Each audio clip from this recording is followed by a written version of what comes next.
forward and jump into, with both feet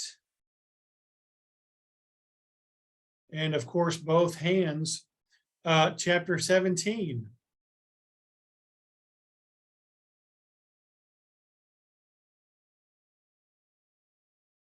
And chapter 17 and chapter 18 slides are in one presentation. So, but I'll go ahead and post them by the end of this week, and you can even see the chapter 18 ones before we start. But chapter 17 is about social policy. As we conclude our study of American government this semester, we're going to look at the government's social policy and the government's foreign policy. So today and this week is social welfare or the social policy. When we talk about social policy, we're talking about welfare for society. Just for your own information, this picture here of this woman with her two kids is a very famous actual picture from the Great Depression era. This was a woman whose family, I think, was a part of the migration of Oklahomans during the Dust Bowl to California, made famous in the book, The Grapes of Wrath. And the photographer took a picture of her, and you can see that her kids hid their faces behind their mama. But it was a powerful picture to show the effects of the Great Depression and the Dust Bowl upon the American citizens, and to highlight the need for more assistance from the government. And so the Dust Bowl and the Great Depression was the catalyst or the trigger to our modern day federal government social welfare programs, the beginning of social policy on a federal level.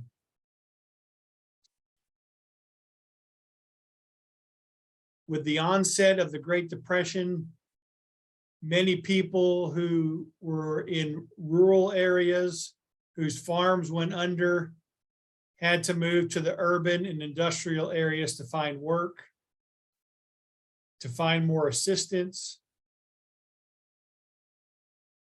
The Great Depression reinforced, or it kind of brought to the forefront, the idea that hard work alone did not guarantee economic security. And I know you all can see it in your own hometowns. There's people who have worked hard all their lives, but they've never been able to get above the lower class or even the lower end of the middle class. Hard work is good, of course, and you want to have a good work ethic, but it doesn't guarantee that people can move up in life.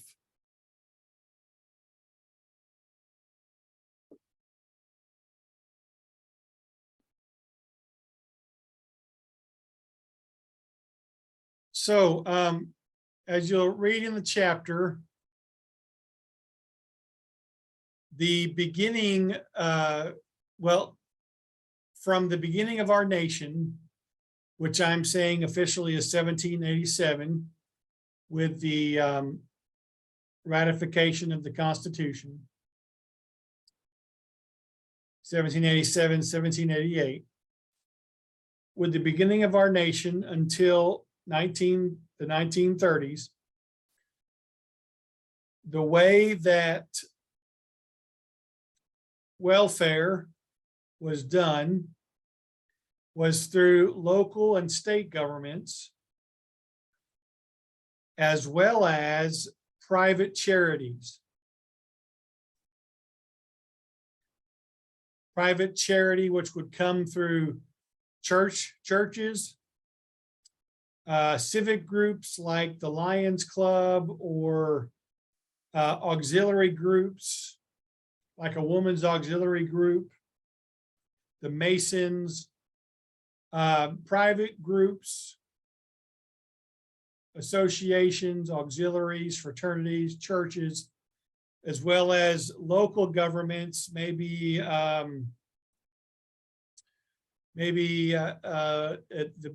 like a big city like New York City would have some food pantries or some homeless shelters, or maybe even some state government programs. The state of Illinois, you'll read in chapter 17, in 1911 started a public assistance program for single mothers with children. And eventually that caught on to where 40 states had pension programs for single mothers. So before 1930s, and especially FDR's New Deal programs in 1932, 33, charity and public assistance was done through local governments, state governments, and through private organizations. But in the 1930s, with the New Deal programs of Roosevelt,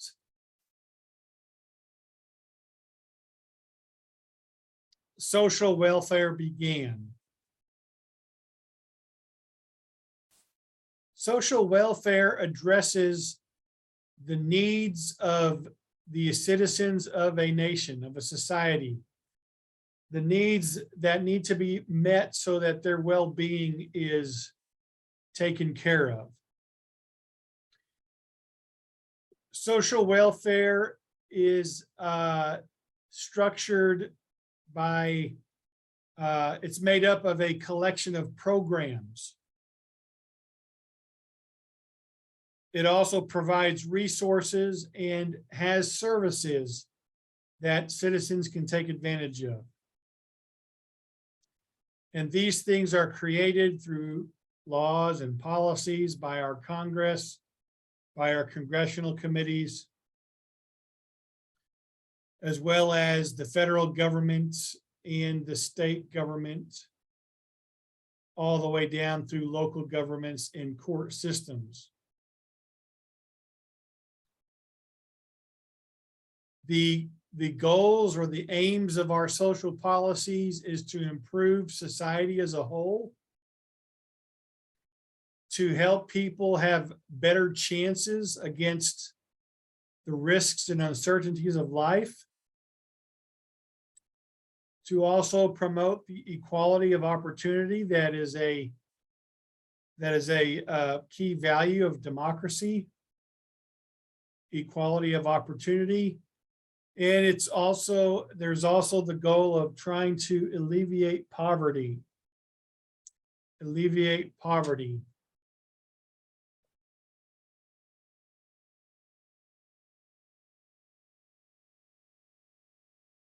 Any questions so far? Now, what we're going to see as we talk about the welfare state, and you'll read about that term in 1935, with the beginning of FDR's social programs, which provided welfare and assistance.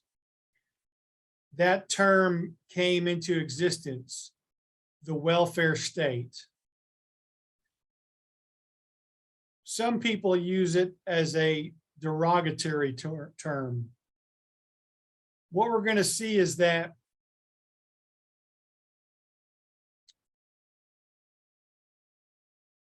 remember how the libertarian viewpoint when it comes to politics is that the government should stay out of people's lives as much as possible. And even as you move a little bit farther to the center and you move to the left, even people who are not libertarians, but who are strong conservatives, even they would say, yeah, we don't want the government in our lives. We really don't want them at all, but if they have to help, we've got to realize that government cannot be our savior. They cannot solve all of our problems. And we don't want to create a government where a lot of people are dependent upon the government. And so people who would use the welfare state in a derogatory term or a derogatory sense would mean it in that way. Oh, we have a welfare state where people are just mooching and living off of the government. And we have to understand that Franklin Roosevelt and his administration did not mean for the government to become Big Brother. In other words, they never envisioned the government being like I guess a better term would be Big Daddy, the parent of the citizens. They did want to help the poor. They did want to help the people who lost their farms, the people who lost their jobs. But it was never initially about the government becoming the overarching parent of the citizens. So we're going to see that back and forth struggle now in federal government between conservatives and what we would call liberals, between traditionally Republicans and Democrats.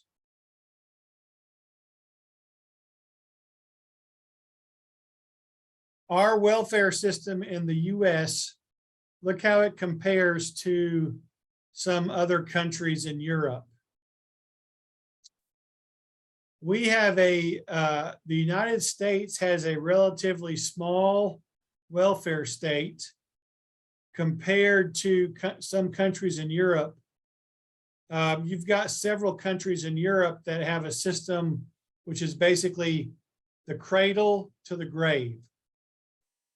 Basically, when their citizens are born until they die, all the citizens are eligible for welfare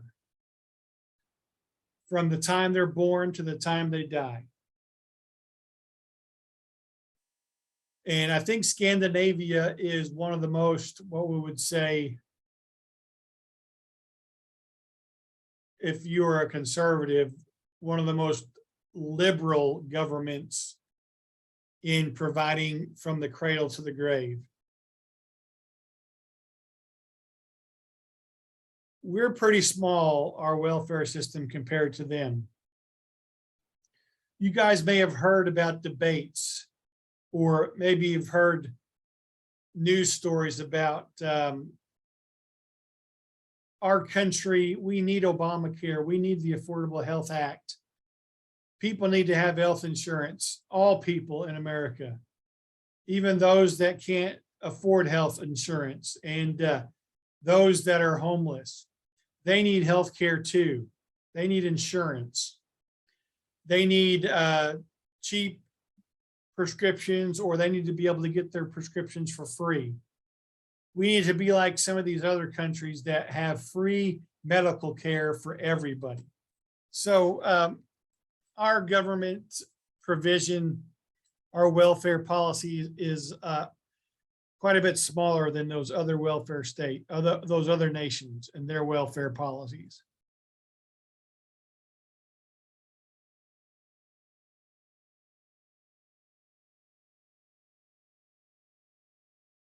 Over the years, since the 1930s, our welfare system has grown so that we provide support for the poor, the elderly, and the disabled. And increasingly, we've come to help with their health care and health insurance. Welfare, our welfare system has even gone more into the issue of education in America. And then another area which we have grown in is trying to help all people have affordable housing.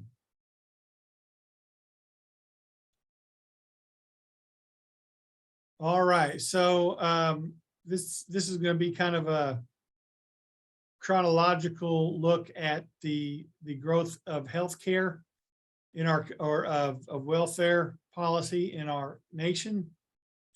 Again, it began with the Great Depression era with FDR's New Deal.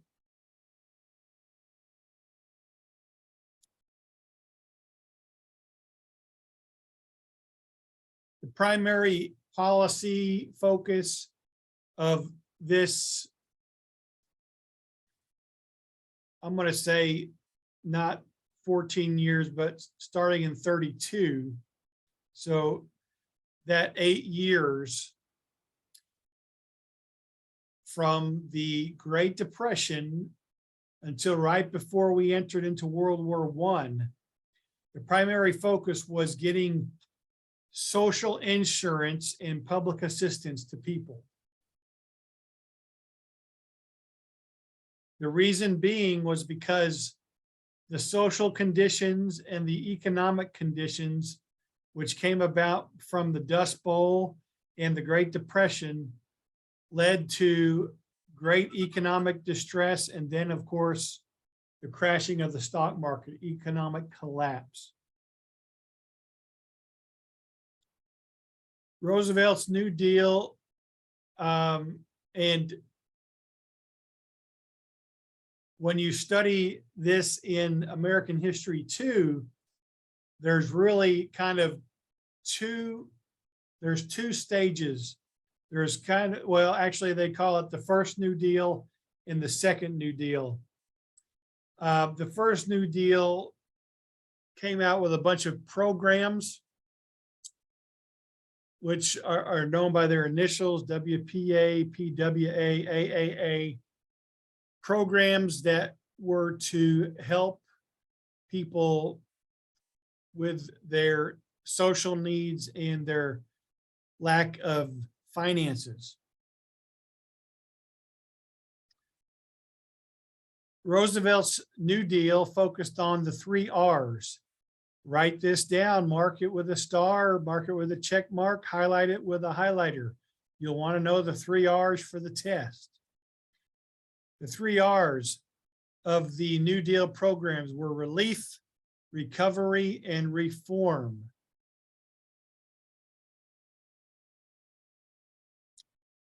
Relief was to provide jobs or finances to help bring unemployment down.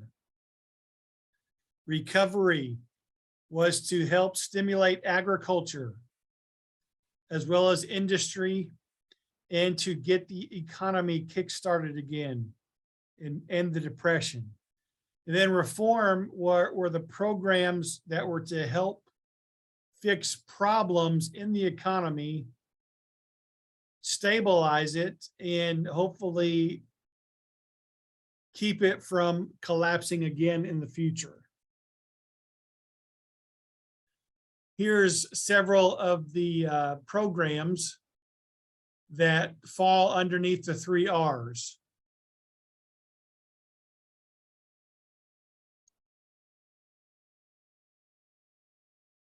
A well-known relief program is the Public Works Administration, the PWA. The Tennessee Valley Authority. The Tennessee Valley Authority basically led to the creation of dams like, what's the closest dam to you guys? What's the dam south of you of Sallisaw? I think it's Worcester or Kerr. Worcester, Kerr, Very good. Yeah. Those dams were a part of those Great Depression programs. First of all, it put a lot of people to work to build them. Like Eufaula Dam was not until the 60s. But it put people to work, and it helped with conditions. It helped flood to control flooding that would damage farmland and hurt agriculture. So that was a relief. That was a relief program. A federal recovery program would have been the Federal Housing Administration. People who lost their farms, of course, lost their houses. The people who left Oklahoma had to go, they went to California, they had to find places to live. The Federal Housing Administration would help them with that. And then, of course, the most famous reform program, Social Security Act, which provided social insurance, so to speak, for people for when after they retired from working. Now, before 1935, or the New Deal era, those three categories that I mentioned earlier, welfare, education, and housing, were done on the state level or below. So local level, local communities, or counties, nothing above the state level. Welfare was usually done through private and local charity. The states passed some laws and some guidelines, regulations about labor laws. Eventually they outlawed child labor. They provided some compensation for people who might have lost their jobs, people who were injured on their jobs. And I mentioned earlier, a lot of states provided pensions for mothers, single mothers.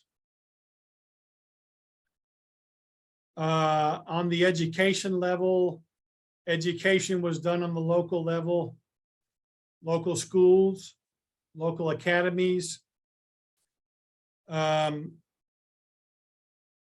Even back all the way to the Northwest Ordinance of 1787, although that was a federal thing, it was only for that was before there was 50 states, obviously, 1787. The Morrill Act of 1862, that was a federal program, one of the very few before the New Deal era. And what it did was it gave grants for colleges. So most of your colleges that are A&M schools, like Texas A&M, those schools were formed because of the Morrill Act of 1862. There was some land given to the state, and they built and founded an agricultural and mechanical college. What is the school in Oklahoma that was our school that was founded because of the Morrill Act? What was the Oklahoma A&M College? I don't know. Well, we've got OU. we've got two major universities that are OU formed in and the OSU. 1800s. Huh? OU and OSU. Carl Albert. Which one before they were OU or OSU was Oklahoma A&M? OSU. Yes. Yep. OSU, before they were the Cowboys, were the Aggies. Like Texas A&M Aggies. But we are now the Cowboys, and we are the best university in the state. Right? No. One person said no, so everybody else thinks OSU is the best university in the state. Actually, OBU is. Of course, I'm an OBU grad. That's Oklahoma Baptist University in Shawnee. Not old baggy underwear, like somebody once told me. Okay.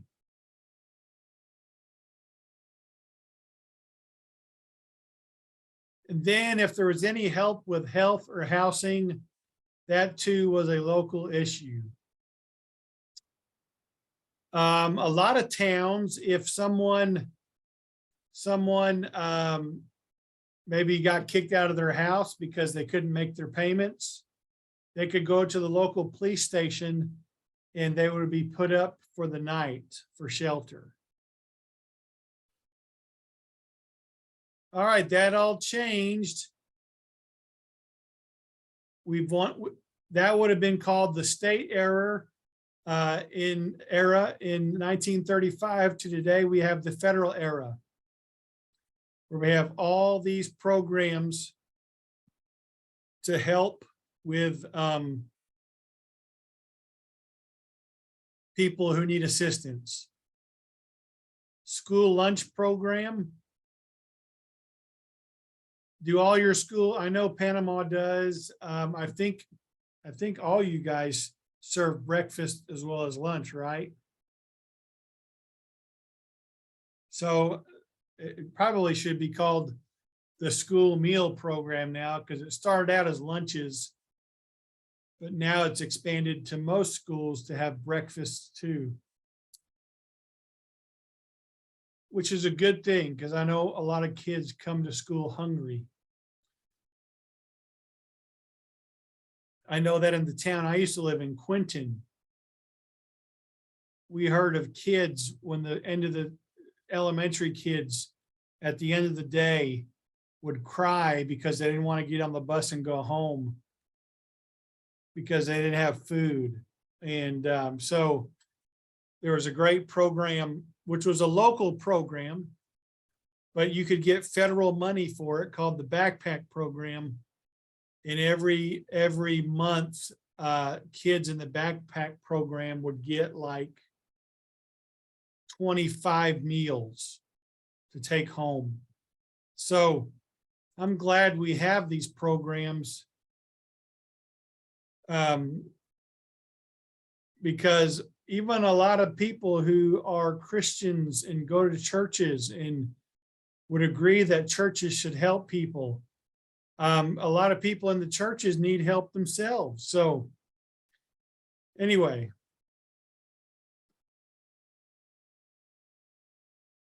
Any questions so far?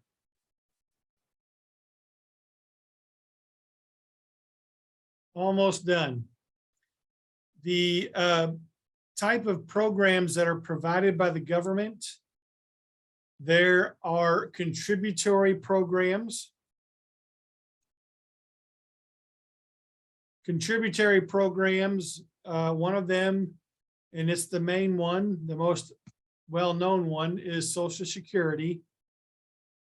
That is a program that is created by our taxes. Specifically, anybody who gets a job in America, that is anybody who's employed, will pay taxes that goes into the Social Security program. Social Security, now you can choose to not be a part of Social Security. But if you choose not to be a part of Social Security, you will not be able to retire and have the benefit of having a Social Security pension when you retire. So the way it works is when they first started the program, workers paid into Social Security, and then those who got to a retirement age, I think at first it was 62, but now it's, I think, 65. When you got to age 62, you retired, you started drawing your Social Security check.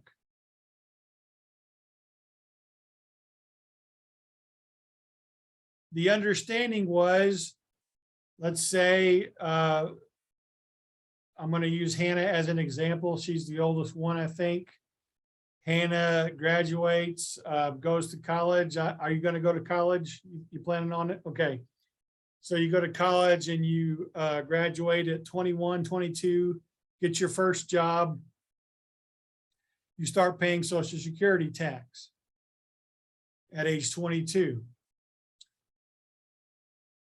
With the understanding that when you retire at age 65, it's probably going to be 68 by the time you get to retirement age, you're going to be able to draw a Social Security check for the rest of your life.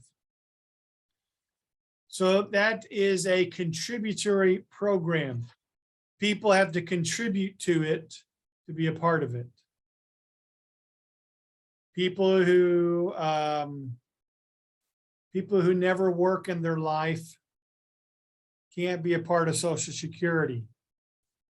But there are other programs called non-contributory programs, which people who don't work can receive help with. This would be people who are born with disabilities and who can never work. There are programs that the government funds through our taxes, but